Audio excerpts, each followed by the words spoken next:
Bom, nós vamos entrevistar o professor Valdemir Pires. Ele é professor aqui da Unesp de Araraquara, né? Ele é professor de Finanças Públicas, né? E ele é um especialista em participação, principalmente em orçamento participativo, né? Então, boa noite, professor. Boa noite. Nós gostaríamos de saber o que o senhor entende por participação. Olha, existem várias formas de participação da sociedade civil em ações estatais ou não estatais. Geralmente, quando a gente fala de participação contemporaneamente, nós estamos nos referindo a formas de participação em democracias que vão além daquele tipo tradicional de participação que consiste em participar das eleições. Então, a participação nas eleições já é uma forma de participação, né? Mas é uma forma nos moldes da democracia representativa tradicional. Ou seja, o indivíduo elege aqueles que vão tomar decisões em nome dele e, uma vez feito isso, a tarefa dele é acompanhar a evolução da atividade governamental, principalmente das políticas públicas, né? E, ao final do período, escolher se aquele grupo que estava no poder que ele escolheu se mantém ou não. Então, esta é uma forma de participação, né?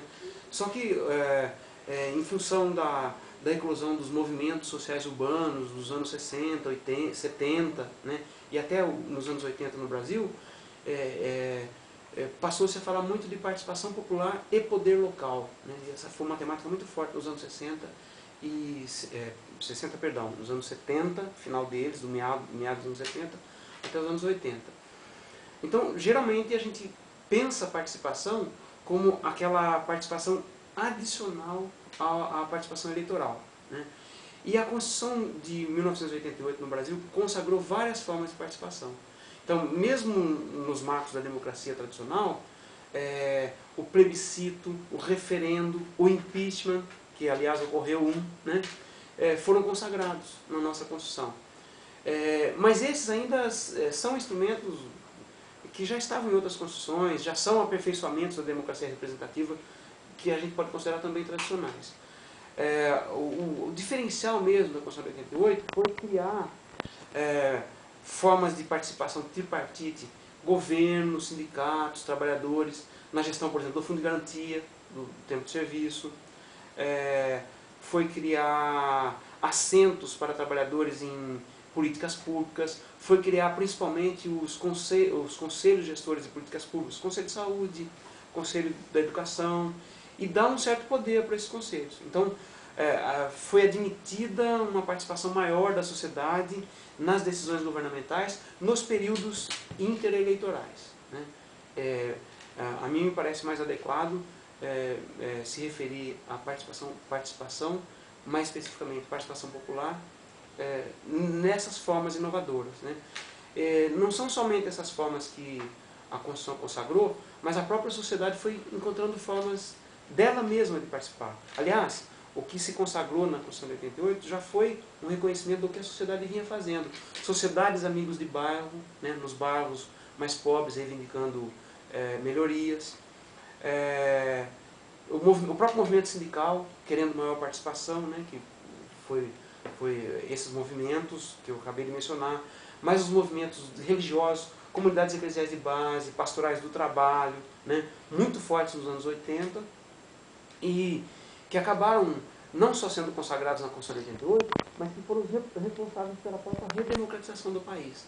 Então o país viveu uma ditadura, como vocês sabem, de 64 a 85, teve o movimento das diretas em 85, depois nós tivemos a Constituinte em 88, tudo isso foram conquistas da população brasileira mobilizada, organizada nas ruas, contra o regime militar, né? Então isso acabou sendo consagrado na Constituição de 88, e é disso que a gente fala quando se refere à participação popular no Brasil. E o que seria o orçamento participativo?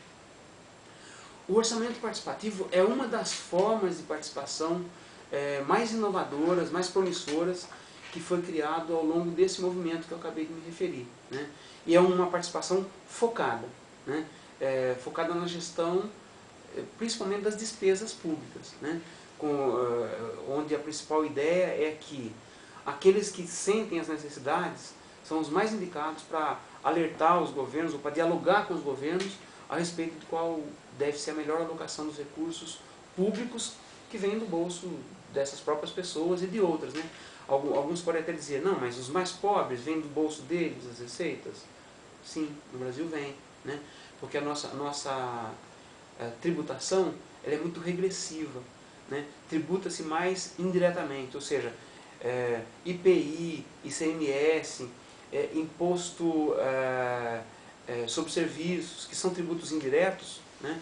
Incidem sobre os preços das mercadorias e todo mundo paga a mesma alíquota, seja pobre ou seja rico. Esses são os tributos, o ICMS e o IPI, principalmente o ICMS, são os tributos que mais contribuem para a arrecadação do Brasil.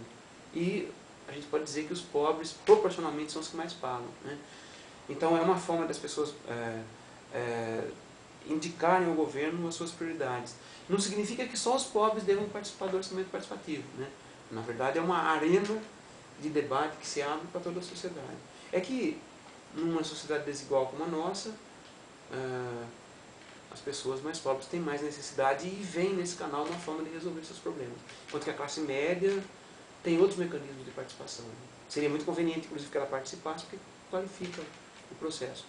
Agora, o orçamento participativo, alguns dizem que nasceu em Porto Alegre. Na verdade, não, né? Quando ocorria em Porto Alegre, ocorria simultaneamente em 12 outras cidades, inclusive Piracicaba, cidade aqui próxima da gente, uma delas, né? E mesmo antes de Porto Alegre, que começou em 89, nós tivemos Lages, Boa Esperança, que fizeram experiências muito próximas, só que não foram tão fortes, não vingaram, não teve a exposição que Porto Alegre teve. Então, isso é mais ou menos o orçamento participativo. Certo. E há outras formas de participação inovadoras, além do orçamento participativo? Sim, nós mesmos já mencionamos, né, os conselhos gestores de políticas públicas, os planos diretores recentemente feitos pelos municípios como exigência também do Estatuto da Cidade, são formas de ampliar a participação. O que acontece é o seguinte, não é uma coisa só brasileira, né? A democracia representativa vem sofrendo muitas críticas. Então, uma distância muito grande entre os representantes e representados, muitas falhas nos próprios processos eleitorais, né? Não fraude, mas falha mesmo, o processo não nos satisfaz. Então, nós vivemos um período de tentativa de revigoramento da democracia, e aí vão aparecendo várias formas novas de participar, né? A literatura acadêmica também tem discutido isso, né? Sob a forma dos conceitos de capital social, empowerment, accountability, né? São conceitos acadêmicos que estão lidando exatamente com isso, né? Formas de revigoramento da democracia. Agora, apesar de todo esse aumento da discussão, apesar de todas as inovações que a gente tem vivido, a participação tem sido um problema para se efetivar na prática. Isso é um fato. Você pode comentar um pouco a evolução do orçamento participativo, desde a sua criação em 89 até a evolução? Sim. Começou, né, digamos, lá no final dos anos 70, com Lages, Boa Esperança, e mais uma outra cidade que não estou me lembrando agora, mas Lages e Boa Esperança tinha muita visibilidade, sob o antigo MDB, não confundir com o PMDB, que é outra coisa, né? Então, no bojo da resistência à ditadura, que teve um núcleo que era municipalista, que reivindicava mais poder e mais recursos para os municípios, né? Então, como se já tinha uma luta contra a ditadura, e passar dessa luta mais ampla para uma luta por mais poder para os municípios, as coisas acabaram se encontrando no final dos anos 70. Né? Aí o marco zero do orçamento participativo, tal como a gente conhece hoje, né, esse que tem Porto Alegre como centro, e que teve uns 12 municípios, aí, Piracicaba, Diadema, São Bernardo, Santo André, né? Muito focado também, como vocês percebem, no estado de São Paulo, né? Mas teve também em Minas. Depois, esse foi o período de 89 e 92, um governo, né? Depois, 93 a 96, teve algo como umas 350 experiências, e ainda eram muito fortes. A partir de 97 ampliou, não se sabe exatamente quantas experiências foram levadas a cabo, mas a qualidade da participação, primeiro que ela foi diminuindo, e segundo que o grau de poder decisório que as comunidades iam tendo foi diminuindo. Então o orçamento participativo, na verdade, virou uma espécie de modismo, se tornou difícil dizer, olha, não aceito, né? Mas foi se consolidando como uma bandeira que diziam que era do PT. Mas não, né? Na verdade, o espectro partidário que foi sendo envolvido com o orçamento participativo inclui inclusive até PFL, né? Só que conforme o partido, conforme a ideologia, ele vai tendo características diferentes. Então, por exemplo, uma cidade como Blumenau ou Joinville, me desculpem, é uma dessas duas, Blumenau ou Joinville, é mais provável que seja Joinville, fez um orçamento participativo que dizia o seguinte: quanto que esse bairro contribui de IPTU?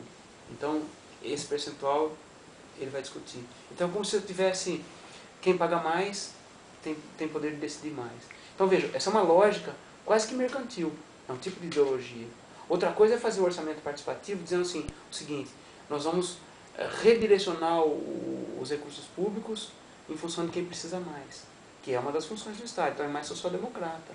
Então, há um amplo espectro político ideológico aí que a gente deve levar em conta na hora que vai verificar o que tem se tornado o orçamento participativo de 97 para cá, né? E há um risco muito grande de cair no descrédito, porque quanto mais vezes eu faço mal feito, mais pessoas vão acabar achando que estão sendo iludidas e, portanto, aqueles que fazem orçamento participativo mal feito prestam um grande desserviço a esse avanço na democracia participativa, substantiva, deliberativa, porque atribui-se esses adjetivos à democracia que abre-se para mais participação. Democracia substantiva, participativa ou deliberativa, que é diferente da democracia representativa tradicional. Certo. E o senhor poderia comentar alguma experiência sua? Bom, eu nesse ano de 89 a 92, eu trabalhava na prefeitura de Piracicaba. Eu era assessor do governo, primeiro no planejamento, depois no gabinete do prefeito, depois na Secretaria de Finanças. E nós somos, na verdade, inventores do orçamento participativo junto com Porto Alegre, como eu estava dizendo.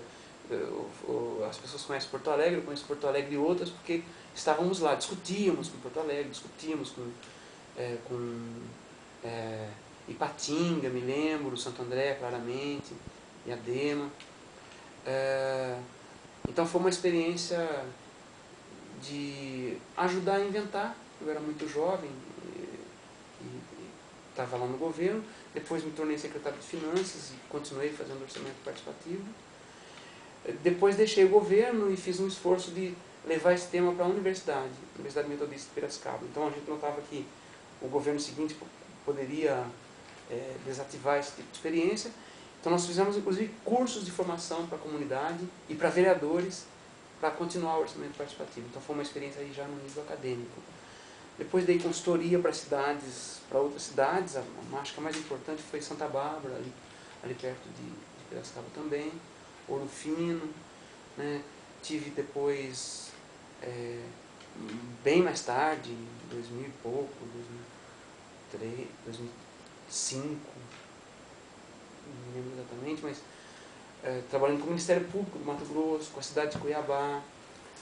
Então depois foram consultorias, né? E palestras para formar grupos.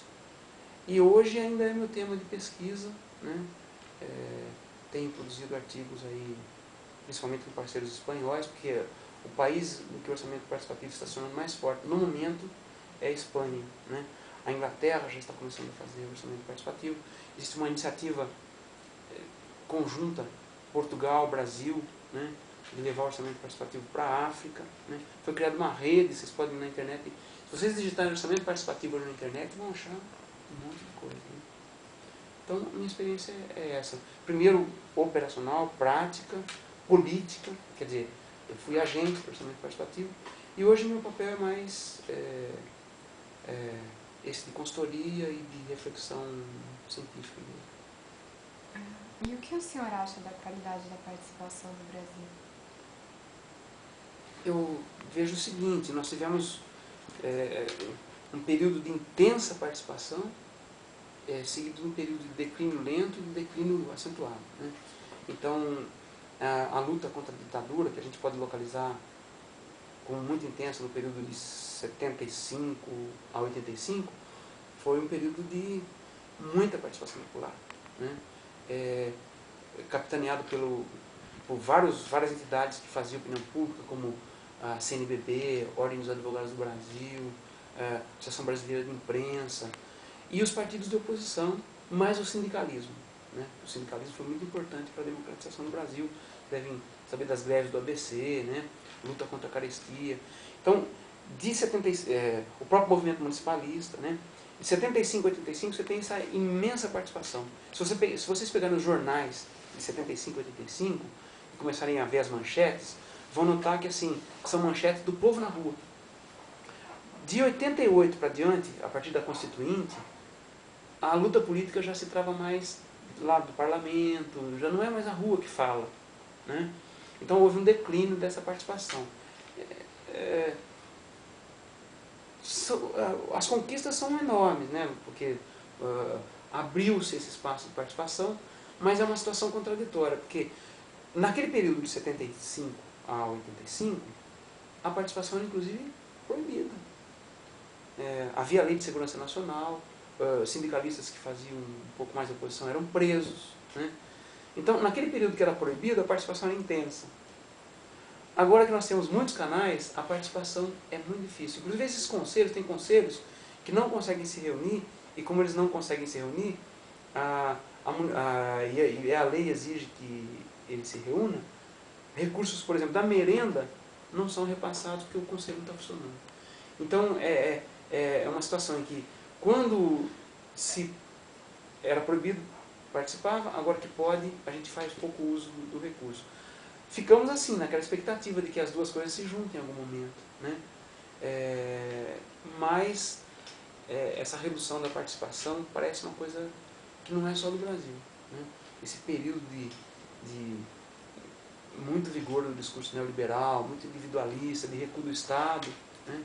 É um período de difícil participação. Houve uma desvalorização da política, né? Tanto na opinião pública, quanto na academia, quanto nos governos. Os programas participativos, eles são realmente democráticos, na sua opinião? Quais seriam as principais falhas que eles apresentam?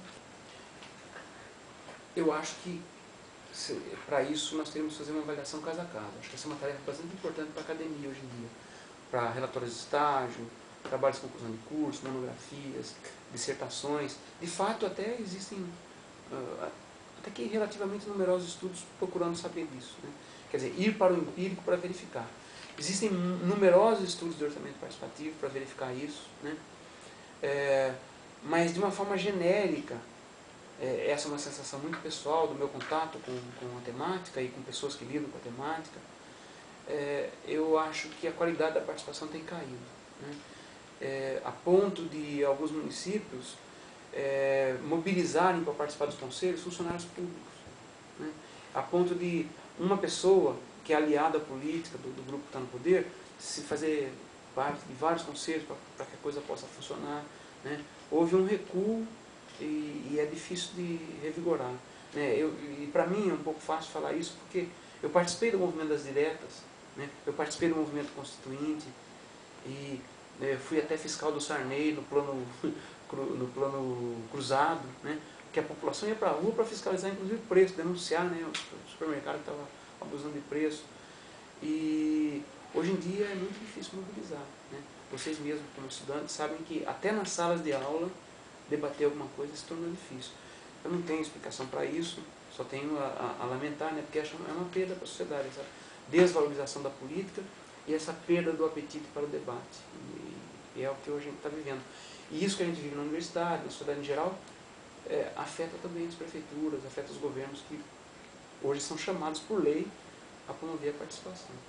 E como o senhor acha que poderia melhorar essa situação?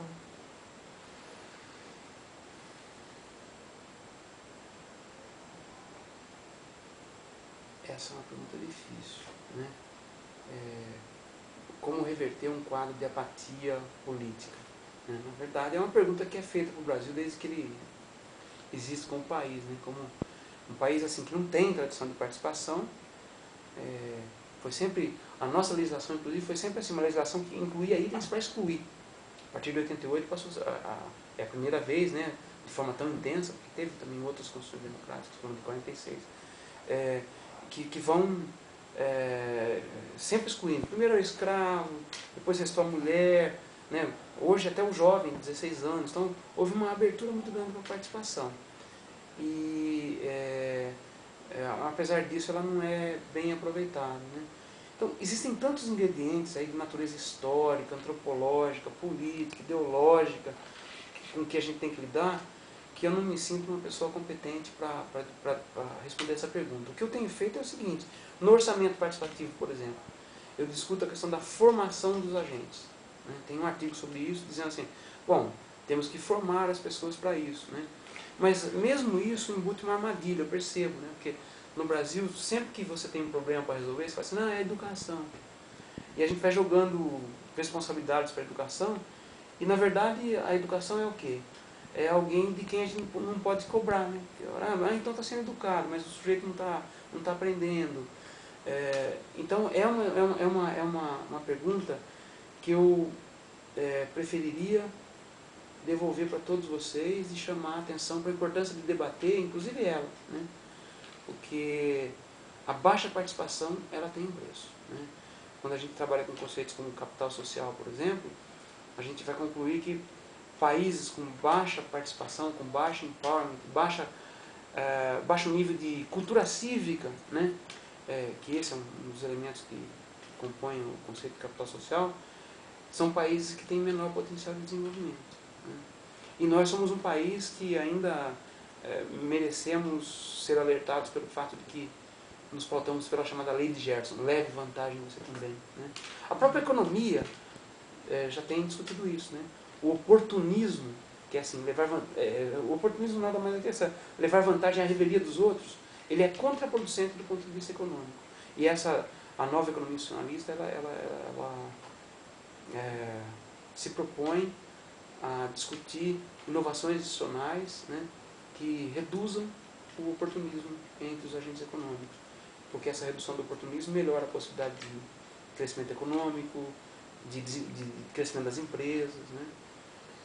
Então, todo mundo vê o valor, seja um economista, seja um cientista político, sejamos nós como cidadãos, mas mesmo os mecanismos tradicionais estão sendo deixados de lado. É muito interessante, e aí veja bem, no campo da literatura, né, para responder esses assuntos, para ter uma percepção diferenciada desses assuntos, além, é lógico, de ler os cientistas políticos que discutem a democracia, de ver o que os economistas estão falando sobre isso, mas, por exemplo, ler o ensaio sobre a lucidez do Saramago. Esse ensaio sobre a lucidez é um romance, né? Embora ele chame de ensaio, é literatura. Ele coloca a seguinte situação: numa determinada eleição, os residentes da capital de um país decidiram ir às urnas e votar branco. E aí deu aquele resultado que, bom, não tem agora o candidato eleito. Aí o governo chamou novas eleições. Eles foram lá e votaram branco de novo. Então criou uma situação e o governo falou assim, não, vocês não querem cumprir seu... O governo vai embora, vai deixar a cidade sem governo. Vocês vão ver o que vocês estão perdendo ao se comportar dessa maneira. E em cima dessa coisa, o romance se transcorre e deixa muitas lições sobre o valor da democracia, da eleição, da participação. Eu recomendaria que fosse lido. O que você acha? Qual é o papel da população no orçamento participativo? O papel da população no orçamento participativo é fundamental, né? Porque assim, o orçamento participativo sério é um orçamento participativo que caminha da simples prestação de contas ao longo do tempo para o envolvimento da população com a deliberação e com a fiscalização do gasto público. Ajuda o governo a decidir. Uma parte, pelo menos, das votações é a população que decide, né? Então, sem a população, não há orçamento participativo de verdade. Então, ela é fundamental, né? Agora, dentro dessa fundamentalidade, tem muita manobra que pode ser feita. Né? Eu posso criar situações ilusórias de participação, como por exemplo, eu já decidi aqui no governo e levo lá para um referendozinho. A pessoa se sente participando, mas na verdade o governo já tem decidido. Tem muito ilusionismo também no orçamento participativo. E naquelas situações de ilusionismo, a população é um agente ludibriado, manobrado. Né? E por isso que quando se fala de orçamento participativo, é preciso ver se é mesmo um orçamento participativo. Sem a população deliberando, não é. Então tá, obrigada, professor. Feito? Obrigada. Boa.